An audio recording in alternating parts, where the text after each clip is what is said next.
जनतेच्या आग्रहाखातर आम्ही शिवसेना उभाटा गट मशाल चिन्हावरती आमचे तालुका प्रमुख असतील मारुतीभाऊ आंबोरे, शिवसेनेचे बाकी पदाधिकारी असतील, जिल्हा प्रमुख आमचे संभाजीराव शिंदे असतील, या सर्वांच्या मार्गदर्शनाखाली आम्ही पूर्ण ताकदीनिशी आज माझा वैयक्तिक म्हणजे माझ्या मिसेसचा लवंगणातून फॉर्म भरत आहे आणि उद्या जे बाकीचे आहेत ते सगळे उभाटाच्या वतीनं सर्व उद्या फॉर्म आम्ही भरत आहोत आणि जेवढे जास्तीत जास्त म्हणण्यापेक्षा आत्ता आम्हाला 15 आमचे उमेदवार आत्ता झालेत, फॉर्म भरून तयार आहेत. उद्या आम्ही बाकी सबमिट करतो आहे आणि आणखीन काही जे नाराजी असतील त्यांनाही आम्ही एबी फॉर्म देऊ आणि त्यांनाही आम्ही आमच्या प्रक्रियेमध्ये सक्रिय करू. उमेदवारी आम्ही निश्चित केलेले आहेत, तालुका प्रमुखांनी निश्चित केलेले आहेत, सर्व अधिकार तालुका प्रमुखांनी जिल्हा प्रमुखाला आहेत. मी एक युवासेना जिल्हा प्रमुख असल्यामुळे फक्त मला ह्यांच्याबरोबर माझा सहभाग आहे, पण सर्व उमेदवार जाहीर करायचे, डिक्लेअर करायचे, एबी फॉर्म द्यायचे हा पूर्ण अधिकार संभाजीराव शिंदे आणि मारुतीभाऊ आंबोरे यांना आहे. आता आम्ही ठामच झालो आहे ना. आता स्वबळावरच लढवणार आम्ही. शिवसेनेच्या वतीनं उद्धव बाळासाहेब ठाकरे ह्या गटातनं आम्ही लढवणार.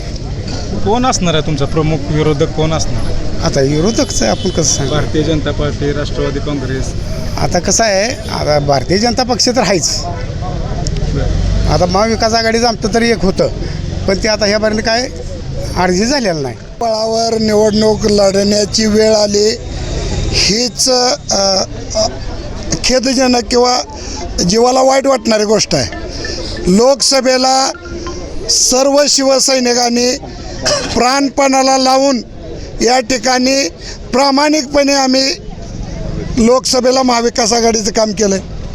आमदारकीच्या टायमाला विधानसभेला आम्ही महाविकास आघाडीचं काम केलं आहे. परवा दिवशी रात्रीपर्यंत आम्हाला तुम्हाला रात्री कोणत्याही वेळेस आमचा फोन येईल आणि त्या ठिकाणी तुमच्या जागांसाठी विचार केला जाईल असं आम्हाला सांगण्यात आलं होतं. आमचे तालुका प्रमुख होते, आमचे जिल्हा प्रमुख होते, इंगळे साहेब होते. आम्ही त्या ठिकाणी शिवरत्नवर आम्हाला सांगण्यात आलं की आम्ही रात्री कुठल्याही वेळेस तुम्हाला फोन करू. आमच्या जिल्हा प्रमुखांना सांगितलं तुम्ही जागे राहा, आम्ही नक्की तुमचा महाविकास आघाडीत विचार करू.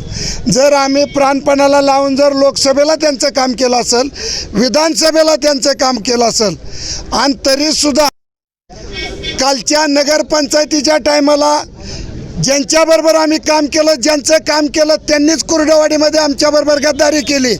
ही गद्दारीसुद्धा विसरून पुन्हा आम्ही लोकसभेच्या माध्यमातून लढण्याची पुन्हा आम्ही महाविकास आघाडीच्या माध्यमातून लढण्याची तयारी ठेवली, परंतु त्यांनी हा दगाफटका केलेला आहे.